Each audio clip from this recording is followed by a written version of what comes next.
Joseph. Hello. Hello.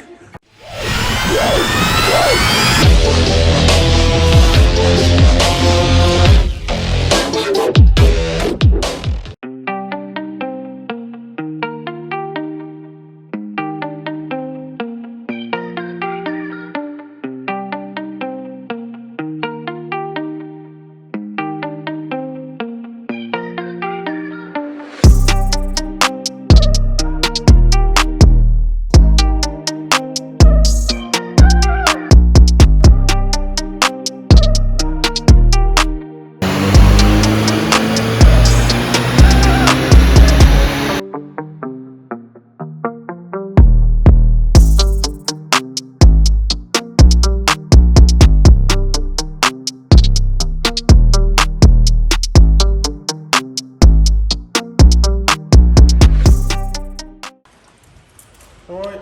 Hey, Joseph. How's it going? What are we doing, Joseph? Installing a forged PCV delete. Oh. Supplied and fitted. Supplied and fitted. Obviously the whole reason behind it is the stock PCV has a valve in here. Right. It's common for failing. Okay, fair That's the main enough. So reason. preventative measure, Yeah, that's not the main performance reason. enhanced. Yeah, that's the main reason. But yeah, obviously we've been doing this for Forge for I don't even know how many years now, 5, 6 years, something like that. So yeah, we supply and fit a lot of their products. Just preparing this one to hit the dyno, really just taking the read off the ECU, PCV delete, doing oil and filter change with Miller's competition oil. Going to give it a quick check over because it's had a load of work done elsewhere, and then get it on the dyno and send it, I think.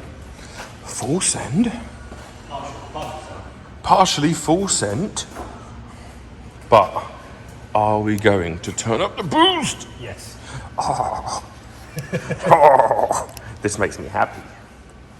So this is what, 2007. 2007, yeah, 2007.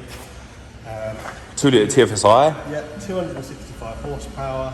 Not for long though. Well, I don't know if it's tuned or not. I haven't been to retrieve the ECU yet, so Okay. we shall see. We shall see. It's very tidy. No, it's not. It looks quite nice for the age. Yeah, it's pretty tidy, isn't it? It's nearly 15.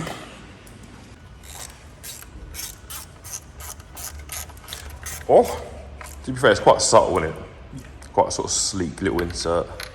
No, they look good. They do, yeah. Feels nice as well. It's decently weighted. The thing is obviously with the Forge kits opposed to the cheap eBay ones, which we have seen quite a few of, they tend to work all right. The difference is with the cap that you get from Forge, they've got 3 ports in them, so you can run, you run vac line for the boost gauge, for a water meth system, all sorts of stuff. Oh. Which, don't get me wrong, they're not always needed, but they do come in handy. Oh no, like I say, it's preventative measure and then future proofing in case you did want to make your life easy in the future. That's good. I like it a lot, I do. And they're pretty cheap sort of thing to do, aren't they? In the car world, they're pretty cheap. About 80 quid. Yeah, it's not bad, is it? Free fitting on if you buy them from us, so Yeah. cheap little mod, really. Yeah, exactly. Yeah, we're in. Nice. Sorted.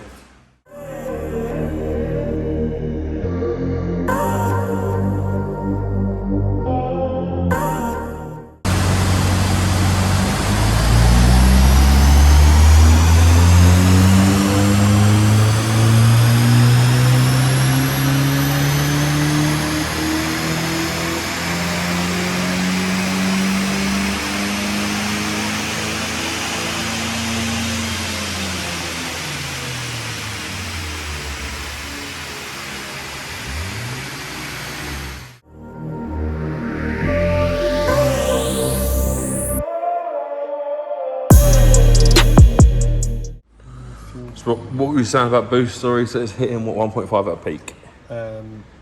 but not holding for any real length of time. It hits it like it hits it and instantly backs off. So Right. So what's your gut telling you? Is this mapped or nah? if it is, it's going to be a bit of a soft map because it holds 1.2 bar until 5, 6, and then it starts to work its way down to 0.9-ish. Right. So we need to turn up the boost. So like, yeah. 17 bar. I'm like 1.4. Yeah, fuel pressure's low as well. It's like 110 bar. Fuel pressure's low? No, I'm saying like it's. Oh, right. Sorry, yeah. Do you know what I mean? Thought you meant bad low then. No, not bad low. Just like 110 bar pressure. So. Yeah. Awesome sauces. Sorted. Salted. Time to work some magic.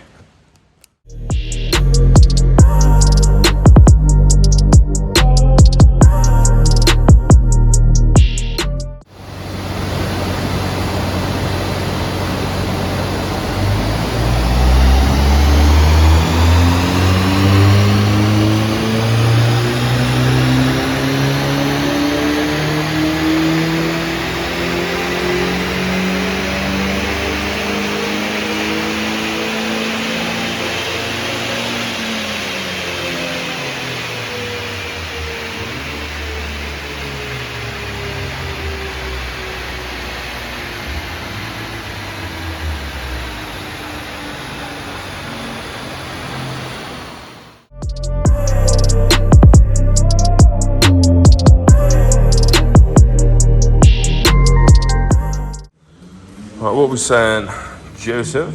So, initial pull, pulls on base map were like 25, 30 horsepower up. Stock tune, the previous tune was around 290-ish. To be fair, stage 1, normally you tend to see 3 to 310. You know, it is, I don't even know how old it is, 14 years old. So, you know, you can expect the numbers to be a little bit lower. We were seeing quite a bit of knock through the run on the stock tune. I mean, it only went out on what we call out of tolerance for, you know, a very short period. Literally about to look over the data quickly from our base, just see where we're at. Yeah. Look at where we're going to go from there, pretty much. Awesome sauce. Just trimming out the bit of the logs I don't need. Yeah, I was Basically, wondering. Yeah, just before we start the run, and then Software delete. and then yeah, after we let off at the end. So I'm normally quite good with stopping the logs quite quickly, so there's minimal trimming to do. But Yeah. I wasn't really feeling it. What's situation then that you can see, or are we not quite there yet? I'm not quite there. Just give me. I've got to take all these timestamps out, so the date is a bit easier to Gotcha, decipher. look at, and then I'll give you an idea where we are. But as far as I can see so far, we've got the tiniest bit of knock. I was going to say, there's a little bit of puff. We've got 1.5 Degrees of knock. Yeah, so That's within tolerance, so yeah. so 3 degrees is, you know, obviously 3 degrees is like the very top end of tolerance, but it's still what we call Yeah, tolerance. obviously the lower it is, the better. Yeah, obviously. Yeah. Obviously we shoot for as little knock as possible, ideally. Especially with my standalone setup, so I shoot for 0 knock. The problem is a lot of the time it comes down to what the customer wants and how realistic they are. Obviously safety is the #1 priority. The problem, I think, in this industry is a lot of people just want a number. They don't really know anything that goes on behind that. I want number 4. What, piston #4? Yeah, mate, send it. Of course, a VXR. But yeah, so there's a big lack of education, but I think there's also a big lack of people explaining themselves and explaining work and so on. And I think if you take the time to explain things to people a little more, with a bit more understanding, the customers sometimes become a bit more. I'm trying to think what the best word is. Realistic? Realistic, yeah. The problem is as well is there's a lot of misinformation, isn't there? No, there you is. know, and I think a lot of people get very, very, very held up on a peak brake horsepower figure. Yeah. You know, and there are maps you can do that you're going to get. I mean, we're not talking about any specific car, but say you're going to get 350 brake horsepower at your peak, but it's going to drive like crap. Whereas you get mean gains across the board and it settles at 330 brake, you get a faster and much more drivable car. Yeah, I mean, another thing is, or a thing that we've seen quite commonly at the minute is, especially when people fixate on a number, they'll fixate on a torque number, for example. So we'll use 350 again, but we'll use it in foot-pounds. Yep.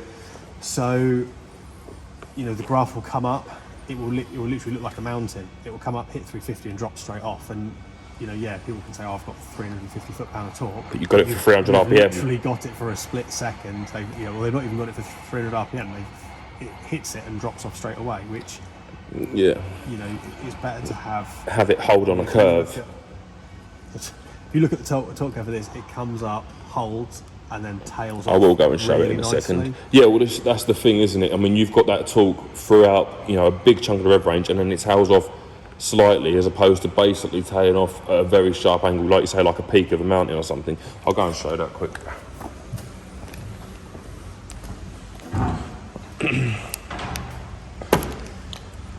So stock is at the bottom, and obviously our revisions are at the top.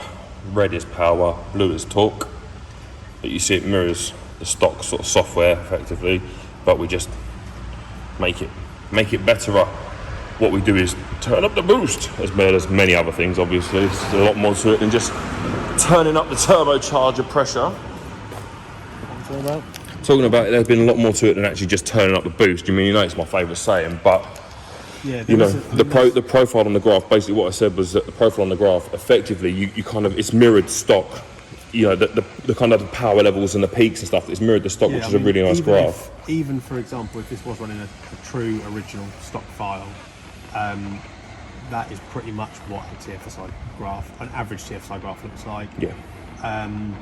But yeah, there was a lot. I mean, I have had it quite a lot in recent years. A lot of customers ask what boost we're running, and it's not because they're interested to know what boost I'm actually running. It's because they want to, you know, they've read online somewhere that you can run 1.8 bar. And that's what they're fixating on, is they're like, oh, but I want to run 2 bar boost. And the problem is, some turbos aren't capable, or they're capable but they're not efficient. So they're at a point where they're blowing hot air. IATs are going through the roof, and you're actually going to lose power. Yeah.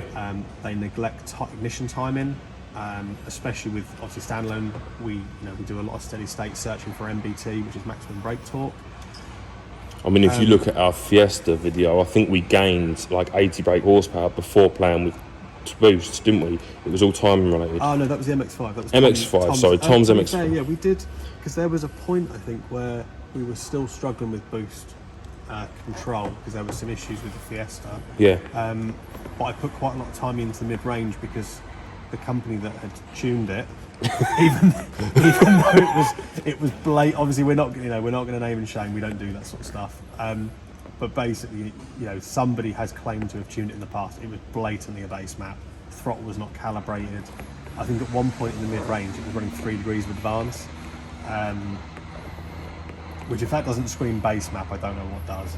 Would you like to explain why that screams base map? Because I think most people who watch this aren't going to be as knowledgeable as you are. Obviously, with the base map, the whole point is to get the vehicle running for it to be reasonably safe.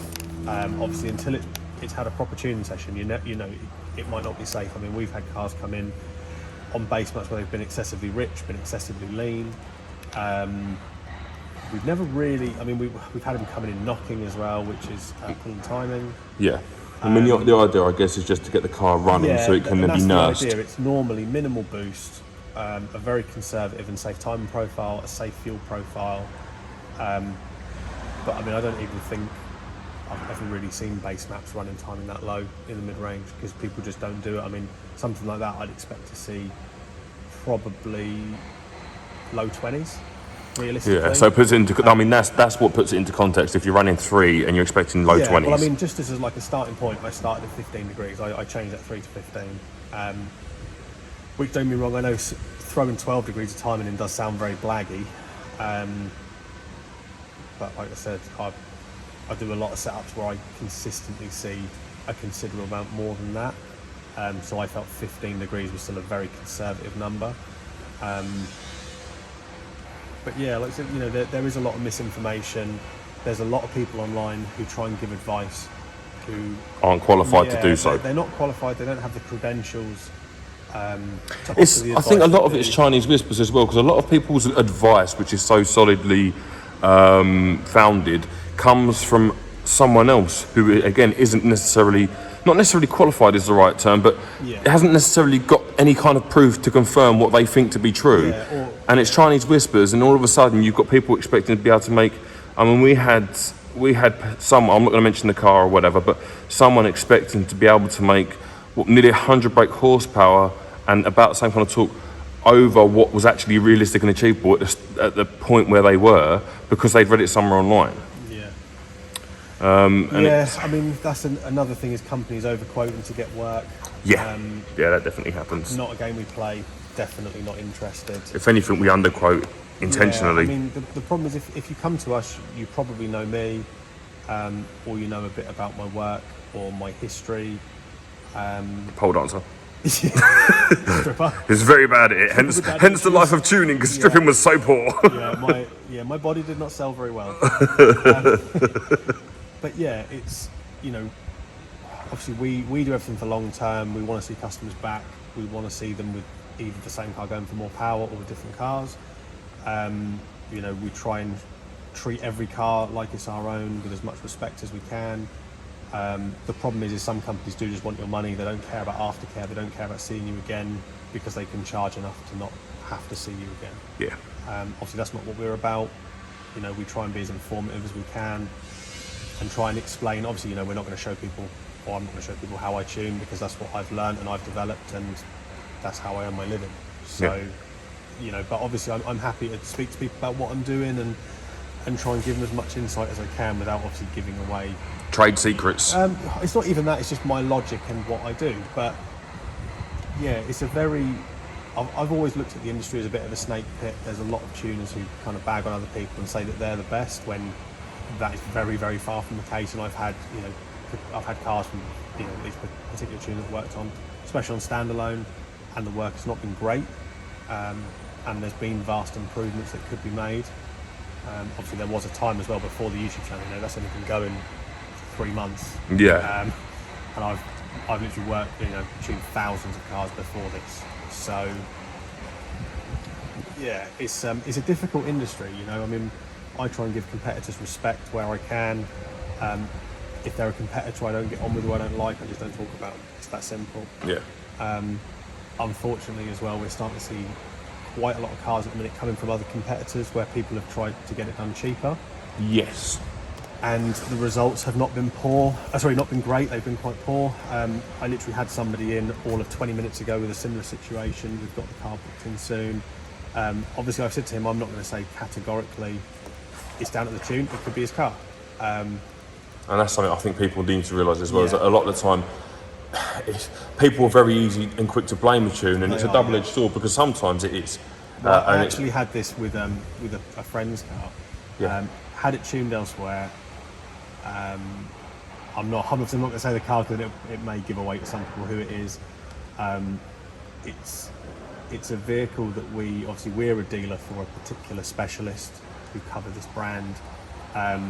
To be fair, we weren't working with said specialist at the time, so I wouldn't have had the interest in tuning it, if I'm honest. Went elsewhere, had some problems, thought it could have been the tune, and I said, you know, obviously at this point I was then working alongside the specialist, and I said, you know, I could charge you and take your money, but I said, I honestly don't think it's this guy's work. I mean, I know who this guy is. Never dealt with him personally, but I've, you know, seen a lot of good things about him. So it's one of them. I said, I'm not happy to retune the vehicle, because I don't think that's the problem.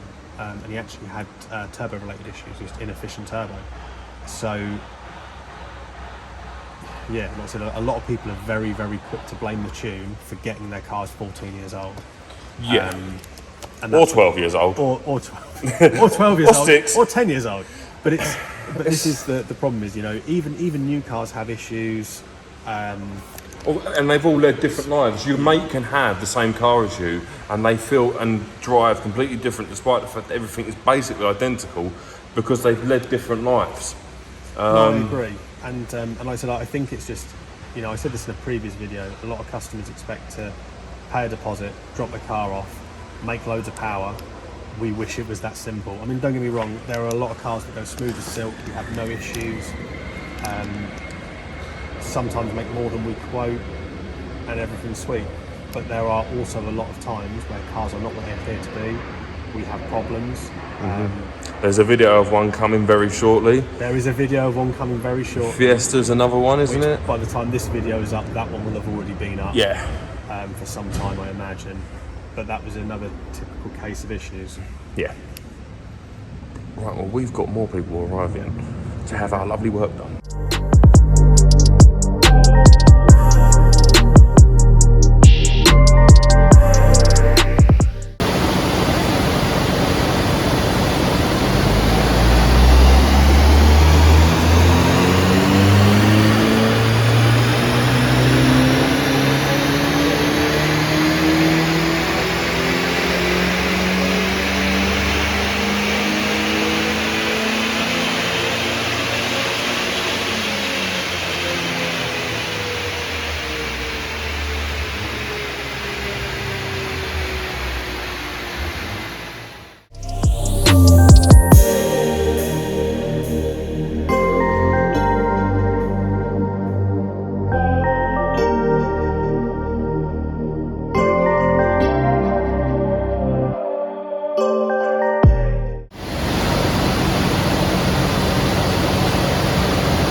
Right, well, as you saw, lovely customers, or as you heard, lovely customers arriving. Since then, there's been quite a bit of progress. So would you like to walk us through the situation? So, can you remember the situation? Yeah, roughly. I'm trying to think back to so where we left off, we were around the 325? I don't honestly even know. Ish. I think it was the run before that we did. Or 320 then. Yeah, I think so. Well, whatever run you just saw a minute ago, that one. So basically we were around the 320-ish region. So basically the customer was expecting around 340, 350, I believe. I didn't know he was running a sports cat or he was running the intake he's running, which is quite, reasonably restrictive intake. It uses the stock airbox. But yeah, being honest, I think, I'm not saying 340, 350 isn't doable. But I mean, if you look at companies like Revo, for example, who do extensive research and development on Tfsi, they quote 320 to 330 PS. I think it was 310 to 330 PS. 310 to 330 PS. So it's about 325 braking human. If we're using the 330 in mechanical horsepower, it's about 325, 326, if you want to go that far into it. We've ended up sort of making a couple of tweaks. We're still on quite moderate boost, safe timing. We've taken the plugs out and gapped them, and we finished up at 332. Which is higher than basically accurate online estimates. Yeah, recommend we should be. The problem, these cars have got a misconception at stage, because they do stage 2 and stage 2 plus, don't they? That's right, yeah. So stage 2 plus obviously is stage 2 hardware plus high pressure fuel pump internal upgrade. We personally use Autotech, but there are other brands available. And the RS4 fuel pressure relief valve, which allows you to run high fuel rail pressure. We've seen... So those combined, so obviously if you had, for example, a DCAT, a Ram Air, and then that upgrade, that's true stage 2 plus. Yeah, so if it had, obviously Ram Air intake, Revo intake, very similar, ITG intake, even the new speed one, I think we've had a couple of cars with them on and had good results with. We normally see anywhere from about 360 to, I think our record at stage 2 plus was about nearly 390 brake. Yeah. Yeah, it's one of those. Obviously, I think again, it's another thing. Anyone can say they have an amount of power. It's whether you have proof of that power. Yeah, as far as I'm concerned, if there's not proof, or If there ain't proof, it don't exist. Yeah, if you can't prove what power it is, then it isn't that power. Yeah. Hence why people will have a flash tune done and they'll be told it should be approximately Usually it's something stupid like 200 to 220, and they go, yeah, it's 220 then. X amount of 195. Whereas, you have a tune done on the rollers, be it a flash tune or a proper custom tune like we've done on this, and you have a definitive result at the end of it. But yeah, I mean, I'm happy with it. At the end of the day, it's safe. There's no excessive time and pull. Fueling's good. Boost is good. I'll be honest, it's probably the most well-behaved TFSI I've had on the dyno for a while. Yeah, definitely. Not had any issues at all, which has been really good. Yeah, it's been a nice little one, this one, hasn't it? Yeah, so hopefully Matt is going to be very happy with it.